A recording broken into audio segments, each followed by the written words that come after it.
जय हिंद दोस्तों। आज हम लोग इस वीडियो में जानेंगे कि अर्थव्यवस्था पर मंदी का क्या प्रभाव पड़ा था। तो यहाँ पे पहला प्रभाव लिखेंगे कि आर्थिक महामंदी से भारत का आयात निर्यात व्यापार घटकर आधा हो गया। यानी कि भारत जिस भी देश से सामान खरीदता था और बेचता था तो वह जितना सामान आता और जाता था उसका घटकर आधा हो गया। यानी कि अब ना ही ज़्यादा सामान भारत से कोई खरीद रहा था और ना ही भारत किसी और भी देश से सामान खरीदता था।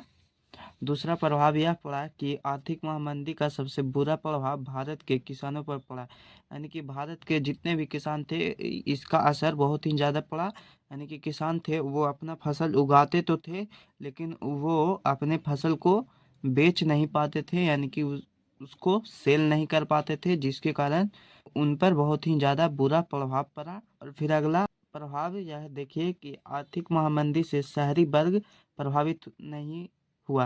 यानी कि जितने भी लोग शहर में रहते थे उन लोगों को आर्थिक महामंदी के कारण कोई भी प्रभाव नहीं पड़ा, क्योंकि वो लोग शहर में रहते थे और वह अपना जीवन यापन अच्छे से कर रहे थे। जिस तरह से वे लोग खाते थे उसी तरह से कमाते भी थे।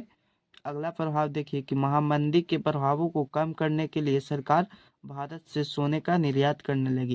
यानी कि जब भारत में महामंदी पड़ा तो इसको कम करने के लिए जो भारत की गवर्नमेंट थी, सरकार थी, उसने भारत में जितने भी सोने सोने थे यानी कि गोल्ड था उसको दूसरे देशों के साथ बेचने लगी और बेचकर उससे पैसे लेने लगी, जिससे उसको लगा कि हम इस महामंदी के प्रभावों को मेंटेनेंस कर लेंगे।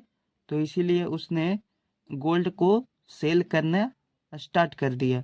अगला प्रभाव देखिए कि आर्थिक महामंदी के कारण ही महात्मा गांधी को सविनय अवज्ञा आंदोलन प्रारंभ करना पड़ा। भारतीय लोगों की मजबूरी ऐसी हो गई थी कि वो लोग उन लोगों के पास पैसे नहीं थे, जिसके कारण वो लोग किसी भी वस्तु को खरीद नहीं सकते थे। और चूंकि उनके पास फसल था तो जो भोज्य पदार्थ थे यानी कि धान गेहूं चावल इत्यादि हो फसल उगते थे उनको वे बेच नहीं पाते थे।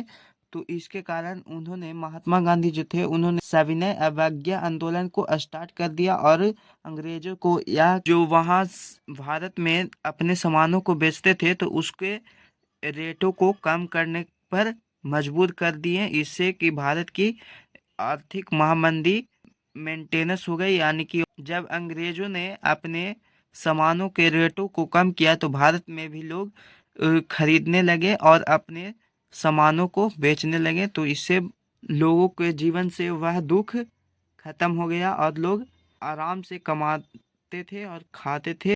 तो आप लोग इसका प्रभाव देख लिए और लिख भी लेंगे। आप सभी का अपना YouTube channel online study classes. धन्यवाद।